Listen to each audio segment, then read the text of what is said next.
Hi అండి, అందరికీ నమస్తే. వెల్కమ్ బ్యాక్ టు ఛానల్ అమ్మ అభిరుచి.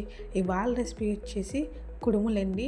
వినాయకుడికి ఎంతో ఇష్టమైనవి, అంతేకాకుండా ఈజీగా అయిపోతుంది, టేస్టీగా కూడా ఉంటుంది. సింపుల్గా టేస్టీగా ఎలా చేయాలో చూసేద్దామండి. ముందుగా పచ్చి శనగపప్పునైతే ఒక అరగంట సేపు ముందే నానబెట్టుకోవాలండి.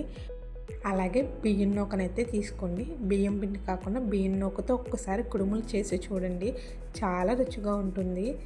అలాగే బియ్యం నూక అనేది కొంచెం సన్నగా ఉండేలా చూసుకోండి. బాగా లావుగా ఉన్న కుడుములు అయితే బాగా రావండి. నేను వచ్చేసి ఒక చెంబుడు నూకనైతే తీసుకున్నాను. ఇది వచ్చేసి కరెక్ట్ కొలతండి. ఒక లోట నూకకి 2 లోటాలు నీళ్ళనైతే తీసుకున్నాను. అందులోనే రుచికి తగ్గట్టు సాల్ట్ వేసేసుకోండి. ముందుగా నానబెట్టుకున్న పచ్చి శనగపప్పును కూడా వేసేసుకోవాలి. నీళ్ళు మరుగుతున్నప్పుడే సాల్ట్ సరిపోయిందో లేదో చెక్ చేసుకోండి. సాల్ట్ సరిపోకపోతే కొంచెం సాల్ట్ని వేసుకోండి. నీళ్ళు అనేవి కొంచెం ఉప్పగా ఉండేలా చూసుకుంటే సరిపోతుంది.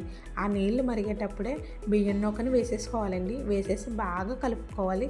మంటనైతే లో ఫ్లేమ్లో పెట్టుకొని బియ్యం నూక పలుకు లేకుండా మెత్తగా ఉడికేంత వరకు ఉడికించుకోవాలండి. అందులోనే కొంచెం నూనెను కూడా వేసుకోండి. వేసేసి మొత్తం ఒకసారి కలిపేసుకోవాలండి. కలిపేసుకుని నూక అనేది ఉడికిందో లేదో చెక్ చేసుకోండి. ఇంతకీ మీరు కుడుములు అంటారా, ఉండ్రాళ్ళు అంటారా? నా కామెంట్ సెక్షన్లో కామెంట్ చేయండి. మేమైతే కుడుములనే అంటాము. అలా కలిపేసుకుని కొంచెం సేపు చల్లారనివ్వండి. చల్లారాక కుడుములు అయితే చేసుకోవాలి. చేతికి ఆయిల్ కానీ నీళ్ళు కానీ తడి చేసుకొని అప్పుడైతే కుడుములను అయితే చేసుకోవాలండి. అలా మొత్తం కుడుములను అయితే చేసేసుకోవాలండి.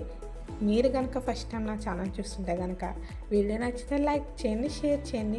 మన ఛానల్లో బియ్యం పిండితో చేసే కుడుములు కూడా ఉన్నాయండి. అలాగే ఆవిరిమే ఉడికించకుండా కుడుములు కూడా చేసుకోవచ్చండి. అది కూడా మన ఛానల్లో ఉంది. ఎవరైనా చూడాలనుకుంటే ఖచ్చితంగా చూసి ట్రై చేయండి, చాలా బాగుంటాయి. ఇలా ఉండలుగా చేసేసుకొని పక్కన పెట్టుకోండి. ఇప్పుడు ఒక ఇడ్లీ గిన్నె తీసుకోండి. అందులో కొంచెం వాటర్ని అయితే వేసుకోవాలి. ఇడ్లీ గిన్నె కాదండి, ఏదైనా గిన్నె తీసుకుని దాని మీద ప్లేట్ కానీ ఏదైనా పెట్టుకొని కుడుములను అయితే ఆవిరి మీద ఉడికించుకోవాలండి.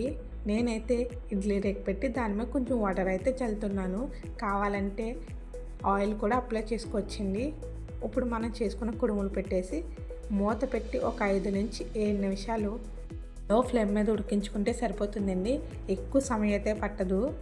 ఆల్రెడీ మనం నూకనైతే ఉడికించేసుకున్నాం కదండి. ఆల్రెడీ నూక అనేది ఉడికిపోతుంది. కొంచెం ఆవిరి మీద పెట్టడం వల్ల కుడుములు అనేవి బాగుంటాయి. ఒకసారి మనం పట్టుకున్నప్పుడు అంటుకోకుండా వస్తే ఉడికిపోయినట్టేనండి. అంతేనండి కుడుములు. వీడియో నచ్చితే సబ్స్క్రైబ్ చేయండి.